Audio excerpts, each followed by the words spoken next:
ফায়েজ তৈয়ব ভাই বলেছিলেন ফায়েজ তৈয়ব ভাই বলেছিলেন তিনি মুখ খুললে প্যান্ট খুলে যাবে। আজকে তো ওনার নিজের প্যান্ট খুলে গেল। এই নিউজটা দেখলে আপনাদের গা শিউরে উঠবে যে ডক্টর ইউনূস সরকারের প্রতিনিধিরা এক একজন কি পরিমাণ দুর্নীতি করেছে, আর উনি কেন আগে আগে সবার আগে দেশ ছাড়লেন তার প্রমাণ আজকে আপনারা পাচ্ছেন, দেখছেন। এখানে কয়েকটা তথ্য এখানে এসেছে, দেখেন। উনি একজন ম্যানেজারকে 100 কোটি টাকা ছাড়ে ব্যাংক ম্যানেজারকে চাপ দিচ্ছিলেন, এবং সেই ব্যাংক ম্যানেজার তো এক সময় না এক সময় জবাব দিতে হবে যে তিনি কেন ছাড় দিলেন পরীক্ষা নিরীক্ষা ছাড়া। তো সেই ব্যাংক ম্যানেজার কোনো দিশা না পেয়ে দুদকে দ্বারস্থ হয়। দুদকে দ্বারস্থ হওয়ার পরে যেটা ঘটলো, ফায়েজ তৈয়ব সাহেব প্রধান উপদেষ্টার দপ্তরকে ব্যবহার করে দুদক প্রধানকে তলব করলো। আপনারা মনে রাখছেন অবশ্যই নিশ্চয় সেই ঘটনাটি পুরাপুরি ছড়িয়ে গিয়েছিল যে প্রধান উপদেষ্টা দুদক প্রধানকে তলব করছে কিসের জন্য, সেটা কিন্তু এই ফায়েজ তৈয়ব সাহেবের ঘটনার কারণে। এর আগে এর আগে তিনি এই তদন্ত থামাতে দুদককে চিঠিও দিয়েছিলেন। প্রকল্পে পদে পদে অনিয়মের প্রমাণ পেয়েছিল দুদক।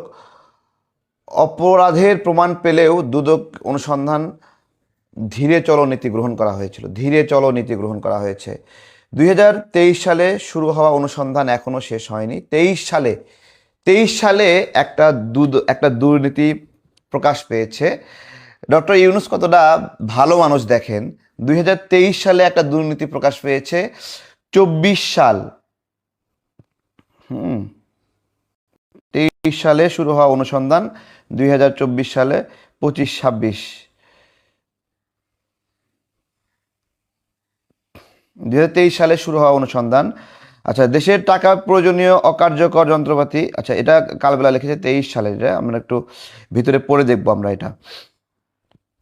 ভিতরে কি আছে একটু দেখি আমরা। আশা করি ফায়েজ তৈয়ব ভাইও এই ভিডিওটা দেখবেন এবং তিনি এই ভিডিও চ্যালেঞ্জ করবেন অথবা কালবেলা নিউজকে। আচ্ছা, এই কারণে এই যে দেখেন আমরা পড়ি, বিটিসিএলের সক্ষমতা বাড়াতে বিগত আওয়ামী লীগ সরকার 5G উপযোগী বিটিসিএলের অপটিক্যাল ফাইবার ট্রান্সমিশন নেটওয়ার্ক উন্নয়ন শীর্ষক একটি প্রকল্প হাতে নেয়। বুয়েটের মাধ্যমে প্রকল্পের ফিজিবিলিটি বা সম্ভাব্যতা পরীক্ষা করা হয়। এতে খরচ করা হয় প্রায় 28 লক্ষ টাকা। পরে অপ্রয়োজনীয় যন্ত্রাংশ ক্রয় তৎপরতা শুরু হয়। সেখানে বুয়েটের রিপোর্টে উপেক্ষা করে উপেক্ষা করা হয় বলে অভিযোগ রয়েছে। এই কারণে 165 কোটি টাকার প্রকল্পে 326 কোটি টাকা ব্যয়ের আয়োজন করা হয়। তবে প্রকল্পটি দুর্নীতির অভিযোগ এলে দুর্নীতি দমন কমিশন তদন্ত শুরু করে। দুর্নীতি ও অনিয়মের প্রমাণ পাওয়ায় দুদক প্রকাশ্যে অনুসন্ধান শুরু করলে প্রকল্পের কার্যক্রম স্থবির হয়ে পড়ে। ক্ষমতা পালাবদলে সাবেক উপদেষ্টা বর্তমান এনসিপির আহ্বায়ক ও বিরোধী দলীয় চিফ হুইপ নাহিদ ইসলাম দুর্নীতির আচ্ছা, নাহিদ ইসলামের নামও চলে আসছে এখানে, আরে খাইছে। আচ্ছা, দুর্নীতির অনিয়ম আচ্ছা আচ্ছা ক্ষমতা পালাবদলে সাবেক উপদেষ্টা বর্তমান এনসিপির আহ্বায়ক বিরোধী দলীয় চিফ হুইপ নাহিদ ইসলাম দুর্নীতির অভিযোগ পেয়ে আপনার হলো ফ্যাক্টরি ভিজিটে জিও বাতিল করে তদন্তের উদ্যোগ নেন। নাহিদ ইসলাম পদত্যাগ করলে দায়িত্ব নেন অন্তর্বর্তীকালীন সরকারের প্রধান উপদেষ্টার বিশেষ সহকারী ফায়েজ তৈয়ব আহমেদ। তিনি দায়িত্ব নিয়েই প্রকল্পের কার্যক্রম ফের চালুর তৎপরতা শুরু করেন। এর অংশ হিসেবে দুদকের অনুসন্ধান থামাতে সংস্থাটির চেয়ারম্যানকে তিনি নিজের প্যারে চিঠি লেখেন। মন্ত্রণালয়ের মাধ্যমে চিঠি দেন বিটিসিএলের এমডি কেউ। নাহিদ ইসলাম জিও বাতিল করার পর ফের ফায়েজ তৈয়ব আহমেদ জিও আবেদন করে, তবে তা প্রধান উপদেষ্টার দপ্তর থেকে প্রত্যাখ্যান করা হয়। আচ্ছা, জিও আবেদন করে।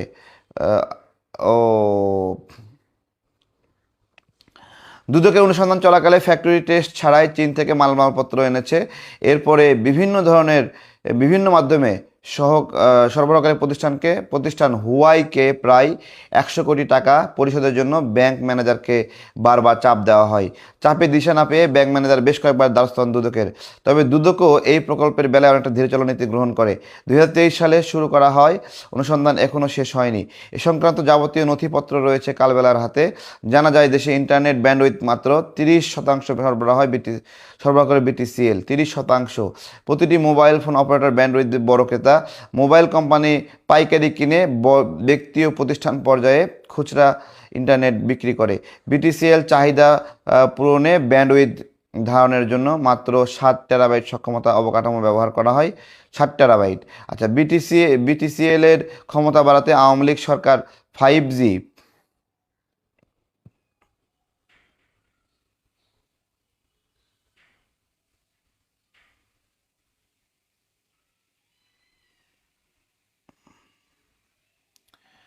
আচ্ছা, এটা তো আওয়ামী লীগ, আচ্ছা বিগত আওয়ামী লীগ সরকার 30% সরবরাহ করে। আচ্ছা, বিটিসিএল চাহিদা পূরণে ব্যান্ডউইথ ধারণে মাত্র 7 টেরাবাইট সক্ষমতা অবকাঠামো ব্যবহার করা হয়। বিটিসিএল এর সক্ষমতা বাড়াতে আওয়ামী লীগ সরকার 5G উপযোগী বিটিসিএল এর অপটিক্যাল ফাইবার ট্রান্সমিশন নেটওয়ার্ক শীর্ষক একটি প্রকল্প হাতে নেয়। বুয়েটের মাধ্যমে প্রকল্পের ফিজিবিলিটি পরীক্ষা করা হয়। বুয়েটের ফিজিবিলিটি স্টাডিজে পর্যালোচনায় দেখা যায় প্রতিবেদন প্রস্তুতকারী দল দেশের প্রতিটি জেলা ও উপজেলার ব্যান্ডউইথ ব্যবহার, বেসরকারি প্রতিষ্ঠানের সরবরাহ ব্যান্ডউইথ ইত্যাদি বিশ্লেষণ করে একটি সূত্রের মাধ্যমে 2030 সালে বিটিসিএল এর ব্যান্ডউইথ চাহিদা 26% 2 টেরাবাইট নির্ধারণ করে। 2030 সালে 26.2 টেরাবাইট নির্ধারণ করে। এই ব্যান্ডউইথ সরবরাহের জন্য বুয়েট 100G লাইন কাট সুপারিশ করে। 100G বুয়েট এই সমীক্ষাটি চালায় কোভিডের প্রাদুর্ভাবকালে। সেই সময় দেশে ইন্টারনেট ব্যবহার সর্বোচ্চ ছিল। তবে বুয়েটের প্রতিবেদন উপেক্ষা করে সুকৌশলে 26 টেরাবাইটের পরিবর্তে 126 টেরাবাইট যন্ত্রপাতি কেনার ফন্দি আঁটে তৎকালীন সরকারের দুর্নীতিবাজ কর্মকর্তারা। 26 ও টিবিপিএস এর সর্বোচ্চ $15 মিলিয়ন দরপত্র আহ্বানের সময় প্রতি ডলারের বিনিময় হার 110 টাকা হিসেবে 165 কোটি টাকা। খরচে যে কাজ করা সম্ভব ছিল সেটা করতে প্রায় $30 মিলিয়ন অর্থাৎ 326 কোটি টাকা ব্যয়ে যন্ত্রপাতি কেনার সব আয়োজন সম্পন্ন করা হয়েছে। জানা গেছে যে প্রকল্পটি নিয়ে দুদক প্রকাশ্য অনুসন্ধান শুরু করলে বন্ধ হয়ে যায় সরঞ্জাম কেনার প্রক্রিয়া। অনুসন্ধানে দুদক পদে পদে অনিয়ম প্রমাণ পায়। আচ্ছা, দুর্নীতি সংস্থাটি প্রকল্পের গোপনীয়তা শর্ত লঙ্ঘন, অপ্রয়োজনীয় যন্ত্রপাতি ক্রয় করে সরকারি বিপুল অর্থের অপচয়, ক্ষমতার অপব্যবহার, পিআর লঙ্ঘন, মানহীন যন্ত্রপাতি ক্রয়, বুয়েটের প্রস্তাব চেয়ে 4 গুণ বেশি যন্ত্র ক্রয় এর চেষ্টার সততা পায়। অভিযোগটি এখনও দুর্নীতি দমন কমিশনে অনুসন্ধানাধীন রয়েছে। ক্ষমতার পট পরিবর্তনের সাবেক ডাক ও টেলিযোগাযোগ উপদেষ্টা, আচ্ছা বর্তমান বিরোধী দলের চিফ হুইপ, প্রকল্পটি এগিয়ে নিতে যন্ত্রাংশ ক্রয়ে চায়নায় ভিজিটের উদ্দেশ্যে যেতে 3 কর্মকর্তার অনুকূলে জিও জারি করা হয়। তবে দুর্নীতির বিষয়টি জানতে পেরে 2024 সালের 24 সেপ্টেম্বর নাইট সে জিও বাতিল করে। আচ্ছা, একই সঙ্গে দুর্নীতির অভিযোগটি তদন্তের উদ্যোগ নেয়। নাহিদ ইসলাম পদত্যাগ করলে উপদেষ্টার বিশেষ সহকারী ফয়েজ আহমেদ তৈয়ব দায়িত্ব নিয়ে ফের প্রকল্পটি বাস্তবায়নে মরিয়া হয়ে পড়ে। প্রকল্পের সরঞ্জাম আমদানি করতে তোড়জোড় শুরু হয়। প্রথমে গত বছর 13 এপ্রিল ডাক, টেলিযোগ ও তথ্য প্রযুক্তি মন্ত্রণালয় দুদকে চিঠি দিয়ে প্রকল্পের গুরুত্ব তুলে ধরা হয়। এছাড়া 16 এপ্রিল ফের বিটিসিএল ফ্যাক্টরি থেকে ভিজিটে চায়না যাওয়ার অনুমতি চেয়ে প্রধান উপদেষ্টা দপ্তর চিঠি দেওয়া হয়। প্রধান উপদেষ্টার দপ্তর বিদেশে ভ্রমণের অনুমতি না দিয়ে আবেদনটি ফেরত পাঠানো হয়। এরপর ফায়াজ তৈয়ব আহমেদ নিজের ব্যক্তিগত সহকারীকে নিয়ে নিজেই চীনে যায়। আচ্ছা, 4 মে জারি করে জিও থেকে জানা যায় চীন ভ্রমণের সময় সব ব্যয় বহন করে China Enterprise Association in Bangladesh, CEB. জানা যায় সিইবি বাংলাদেশের বিভিন্ন ক্ষেত্রে কাজ করা 300টিরও বেশি বড় চীনা কোম্পানির প্রতিনিধিত্ব করে। আচ্ছা, সংগঠনের গুরুত্বপূর্ণ সদস্য কোম্পানির মাধ্যমে রয়েছে হুয়াই টেকনোলজিস।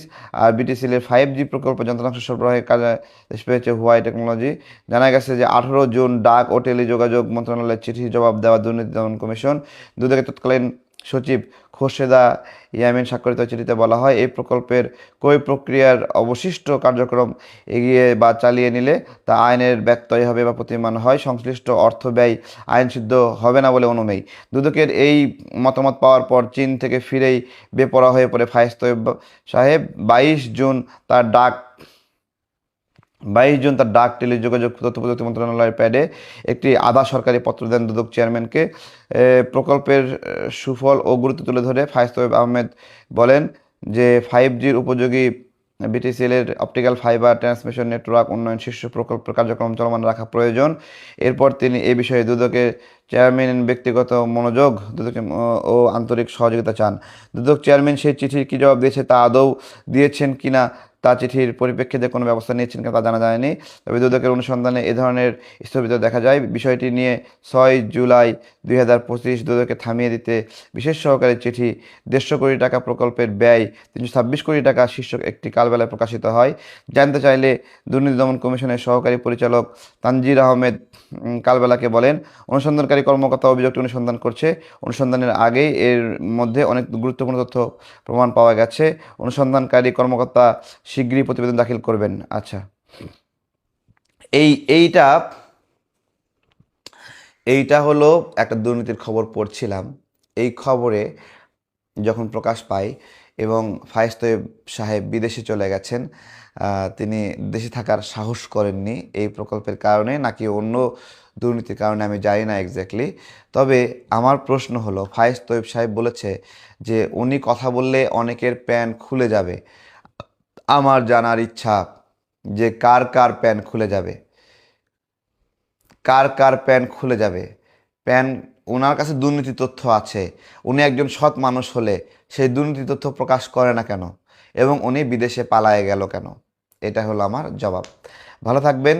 সকাল সকাল পরনিন্দা করলাম নাকি একটা বড় লুটপাটের খবর প্রকাশ করলাম, এটা আপনারা বলবেন, ঠিক আছে? বা এ ধরনের বিষয়গুলো দেশের মানুষের জানার অধিকার আছে কিনা সেটাও আপনারা বলবেন। ভালো থাকবেন। আসসালামু আলাইকুম।